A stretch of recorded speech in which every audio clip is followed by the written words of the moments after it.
Bonjour à tous, bienvenue sur Fan de Couteau. Aujourd'hui je vous présente quelques nouveautés de la marque QSP, Quality Service Price. Comme je vous ai dit, j'ai quelques vidéos à faire sur quelques nouveautés. La dernière nouveauté chez QSP, la dernière nouveauté en date chez QSP, c'est ce petit canari. J'ai classé les couteaux par ordre de préférence, sachant que celui que je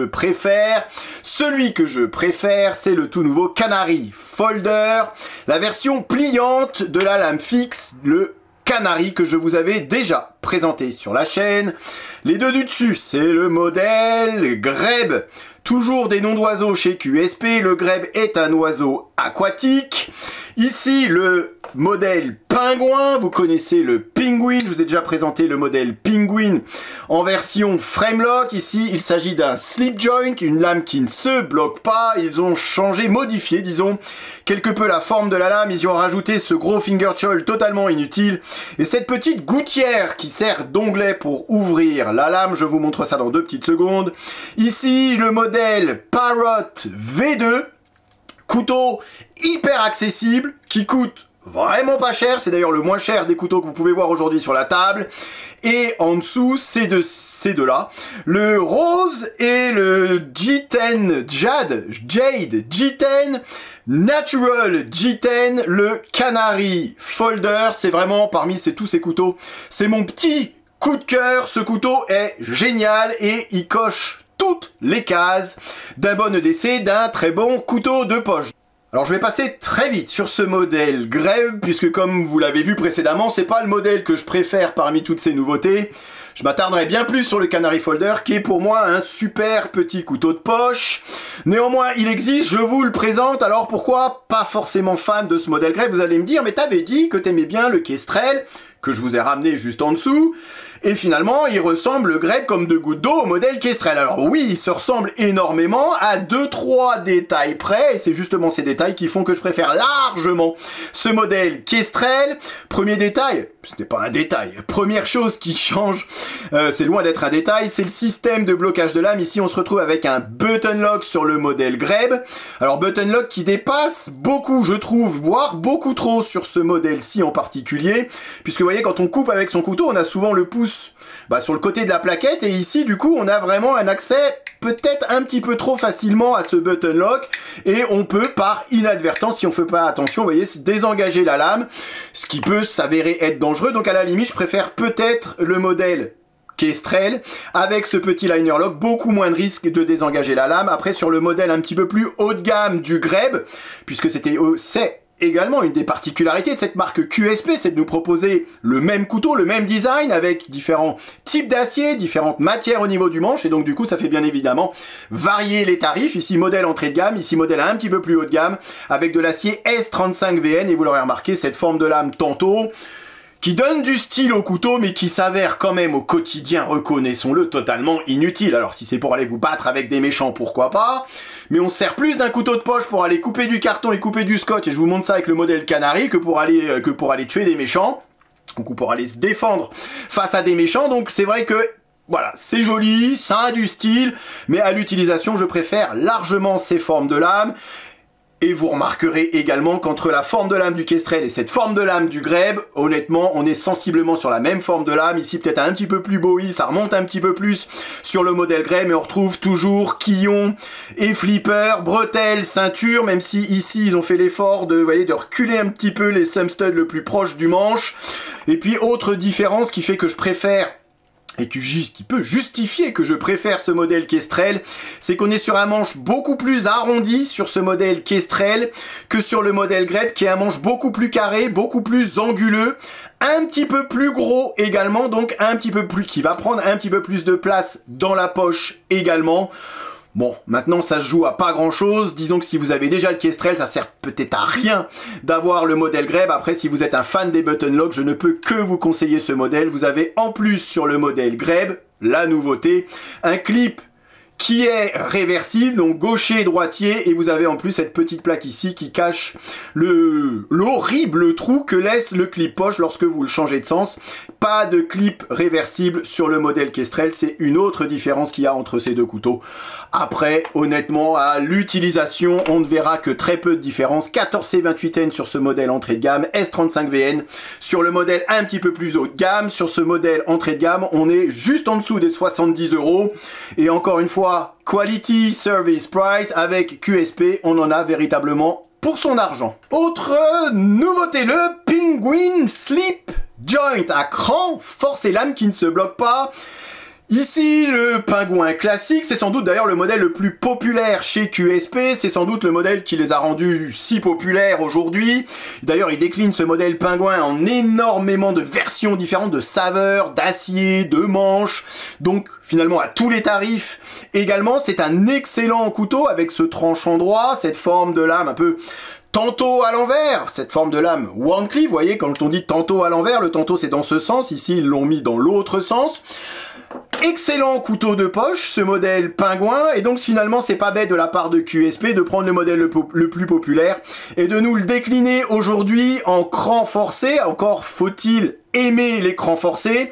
Si vous aimez l'écran forcé, ce couteau est génial, la qualité est encore une fois bel et bien au rendez-vous, tout est parfaitement aligné, j'aime beaucoup ce contraste du G10, vous voyez, avec ses façons intercalaires rouges, ce ressort ici qui est parfaitement aligné aux plaquettes, le dos de la lame pareil qui épouse parfaitement le ressort, aucune délimitation même au niveau du doigt, on ne sent absolument pas la transition entre la lame et le ressort, c'est magnifiquement exécuté de la part de QSP, les platines n'ont pas été ajourées, on est sur un couteau qui est, je vais pas dire plus lourd, mais on sent qu'on a un petit peu de poids, voilà, on a du couteau, ça participe aussi au ressenti de qualité qu'on a, et puis on retrouve cette forme de lame classique, traditionnelle du modèle Penguin, ils y ont bien évidemment rajouté une gouttière, façon onglet pour pouvoir ouvrir le couteau, ouverture et fermeture assez virile, quand même, blocage de lame à 90 pour éviter de se refermer la lame sur les doigts à la première utilisation et c'est plutôt pas mal. 14C28N sur ce modèle. Et vous l'aurez remarqué, pas de clip poche comme tout bon couteau à cran forcé qui se respecte, alors que bien évidemment, sur toutes les autres versions, que ça soit liner lock ou frame lock du modèle Penguin, vous avez bel et bien un clip Parrot V2. Lame en D2, finition satin, c'est marqué sur la boîte, et manche en micarta, denim, fabriqué à partir d'un jean, comme je vous ai dit en présentation, c'est également le modèle le moins cher que je vous présente aujourd'hui, on est sur un couteau qui ne coûte que 35 €, c'est finalement un retour à l'essentiel. Il n'y a pas de chichi sur ce couteau, c'est un couteau de construction tout ce qu'il y a de plus simple, on retrouve le bon vieux D2. Maintenant, est-ce qu'on a forcément besoin de plus au quotidien? J'ai envie de vous dire que non. On retrouve un petit liner lock, vous voyez, pas de cannelure sur le liner lock, des platines en acier inoxydable qui n'ont pas été ajourées, on retrouve un clip poche, pareil, tout ce qu'il y a de plus simple, on n'est pas sur un port hyper discret, par contre le clip poche est bel et bien réversible, on a néanmoins quelques petites cannelures sur le dos de la lame, on retrouve ce manche en micarta qui apporte un petit peu plus de grip que les manches en G10, ouverture un seul type d'ouverture par Sumstud qui ont idéalement placé puisque bien en retrait par rapport au tranchant. On retrouve ici le petit casse-goutte, ça va être génial pour l'aiguisage. On retrouve cette belle émouture plate. On retrouve un tranchant fin mais pas trop. C'est un excellent couteau de poche, cette forme de lame. Drop point, un peu spear point, un peu symétrique, vous voyez, entre le tranchant et le dos de la lame. Une esthétique, tout ce qu'il y a de plus inoffensif, finalement, le couteau de poche qui passe partout. On retrouve par contre toujours roulement à billes céramique, donc un couteau qui est hyper fluide, hein, on est toujours sur les standards de ce que les Chinois ont l'habitude de nous proposer. Lame qui est parfaitement centrée, mais voilà, c'est vraiment le couteau sans chichi, le couteau bon à tout faire, vous le perdez, vous pleurez pas, on vous le confisque, vous pleurez pas, vous pouvez même en faire cadeau, tout le monde sera content. Et tout ça pour la modique somme de 35 €, donc c'est plutôt bien vu. Également, je trouve, de la part de QSP. Voilà, ils nous proposent des couteaux un peu plus chers, avec un petit peu plus de chichi, un peu plus de gadgets, des button lock, des manches un peu plus fancy, un peu plus colorés, des aciers un peu plus exotiques, comme le S35, et puis des couteaux, voilà, retour aux sources, du D2, du bon vieux micarta, le bon vieux liner lock qui fonctionne très bien. Et je termine, comme d'habitude, par mon petit coup de cœur. Parmi toutes les nouveautés QSP, c'est ce modèle Canary Folder. J'adore ce petit couteau. C'est un couteau qui me fait énormément penser, vous allez voir tout de suite, au modèle Benter de chez WeKnife que je vous ai ramené bien évidemment. On est, alors, sensiblement, puisqu'on n'est pas sur les mêmes couteaux, mais on est sensiblement sur le même type de couteau, couteau EDC, comme j'ai dit dans la présentation. Ce modèle Canary Folder coche toutes les cases d'un excellent couteau de poche, taille compacte, acier inox, manche en G10, poids plume, ouverture explosif, et en plus on est sur un couteau qui ne fait pas peur. Vous le choisissez avec ce manche rose, ça fait un peu le couteau de ma femme, couteau de mon épouse, couteau de ma copine. Totalement inoffensif, il existe une multitude de couleurs sur ce modèle Canary Folder. Voilà, ça me fait énormément penser à ce modèle Benter qui était la définition même du couteau de poche inoffensif par excellence, créé par Ben Peterson. Vous connaissez Ben, lui aussi fait très inoffensif comme garçon, vous l'avez déjà vu dans mes vidéos. On est sur un couteau qui mesure 16,7 cm, taille de lame 7,2 cm, épaisseur 3 mm pour un poids de 75 grammes. Donc on est sur un petit couteau, je pense que c'est la chose à savoir et la chose à retenir, comme sur le modèle Benter, hein, même si il a l'air comme ça un petit peu plus grand, mais c'est plutôt la perspective de la caméra puisqu'ils sont sensiblement quand même identiques. Chose importante à savoir, bien qu'on soit sur un petit couteau, je vous ai dit, 16,7 cm, on n'est pas sur un grand couteau, mais le fait qu'on soit sur une belle hauteur de lame, on a une belle hauteur de manche, et on n'est pas sur un manche inconfortable, on est sur une bonne ergonomie. Certes, ça peut vite basculer sur un 3 doigts si vous avez des grosses paluches, mais on peut tout de même, en se serrant un petit peu, avoir les 4 doigts sur le manche, et ça reste, malgré sa petite taille, un manche assez confortable, voire très confortable si vous avez des petites mains. Donc on est sur un petit couteau, on est sur une petite longueur de lame, ça va pas être pratique pour toutes les coupes qu'on a à faire. Si vous coupez de la rosette ou de la copa ou du gros jambon machin, c'est sûr que la lame ça sera un petit peu court. Maintenant si c'est vous en cotonnez, comme on fait d'habitude avec ses couteaux de poche, pour couper du carton, il le fait très bien. Pour couper du saucisson, pour couper des cordes, pour couper du tuyau d'arrosage, ça fait des merveilles.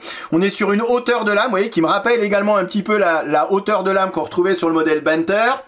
Donc haute hauteur de lame et mouture plate, petit faux tranchant sur le dessus. On se retrouve avec un tranchant assez fin, pas aussi fin ce qu'on peut retrouver sur certains CVV non plus, donc je trouve vraiment un bon compromis avec une certaine robustesse également. Et puis comme j'ai dit, on retrouve cet acier inox, le 14C28N. Heureusement qu'ils n'y ont pas mis du D2, j'aime beaucoup cet acier 14C28N. Ce modèle couleur jade, G10 jade, je l'ai utilisé et je vous montre qu'en 2 secondes, on arrive à retrouver un tranchant rasoir avec cet acier 14C28N. Et c'est bien là l'avantage de ces aciers, disons, moyenne gamme aujourd'hui, des aciers qu'on retrouve un petit peu partout et qui remplissent leur fonction, qui sont inox, qui sont pas prises de tête à aiguiser, avec un tranchant qui dure assez longtemps. Alors oui, on n'est pas sur un acier de l'espace, mais quand je vais vous dire le prix du couteau, honnêtement, ça fait véritablement le job. J'aime beaucoup ce côté manche trouée également. Je trouve que ça rajoute un petit peu de légèreté, un style au couteau. Style qu'on retrouvait bien évidemment sur le petit fixe. Vous voyez, le fixe est d'ailleurs plus petit que le Canary Folder. La chose que j'avais pas forcément aimé sur le modèle fixe, c'était ce genre de cannelure de jimping qu'ils avaient pu faire sur le dos de la lame. Voilà, je trouvais que ça faisait un petit peu kitsch, ça faisait un petit peu too much. Heureusement, ils ne l'ont pas reproduit sur le Folder. Donc un couteau un peu plus capable finalement en termes de longueur de lame et en termes de longueur de manche que le petit fixe. Maintenant, un petit peu moins capable. Celui-ci, disons qu'on pourra un peu plus bourriner avec une lame fixe qu'avec un modèle pliant. Ici, celui-ci, il n'est pas fait pour ça. On est, comme je l'ai dit, sur tout ce qui peut faire un bon couteau de poche. Ce modèle Canary est une vraie réussite. Roulement à billes céramique. La lame redescend. Alors si, elle redescend toute seule, vous voyez, quand on a passé la détente.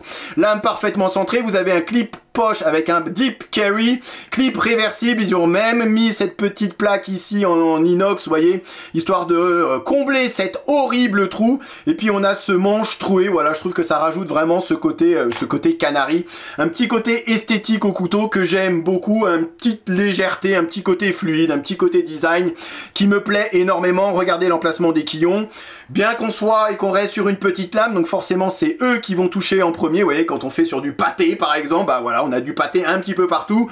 Après c'est de l'inox, hein, donc un coup de jet d'eau, vous laissez sécher, un petit coup de balistol et c'est reparti. Et j'ai également parlé d'ouverture explosive, puisque là aussi les détentes sont parfaitement réglées sur ces deux modèles Canary, comme elles sont d'ailleurs parfaitement réglées sur les autres modèles QSP que j'ai pu vous montrer.